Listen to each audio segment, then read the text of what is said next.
सत्यकथा मराठी लोकांची शेवटचं स्टेशन 2040 साल.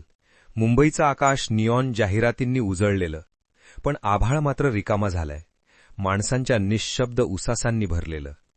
मुंबईच्या एका जुन्या चाळीत पाटील शेवटचा कप चहा घेत बसला होता.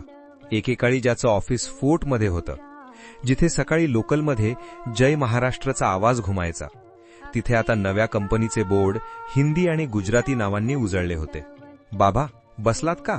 मुलगा तनय विचारतो. हो रे, सामान झालंय, आता गावाकडेच जायचं.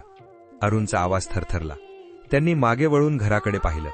त्या भिंतींवर अजूनही गणपती बाप्पाचं पोस्टर होतं आणि काळा पांढरा फोटो अरुणच्या वडिलांचा, जो एसटी डेपोमध्ये काम करायचा. मुंबईत पाय रोलेला पहिला पाटील तोच होता. लोकलने ते स्टेशनवर पोहोचले. प्रत्येक फलक आता दुसऱ्या भाषेत होता. छत्रपती शिवाजी महाराज हे नाव काही वर्षांपूर्वी बदललं गेलं होतं. अरुणच्या डोळ्यात पाणी आलं.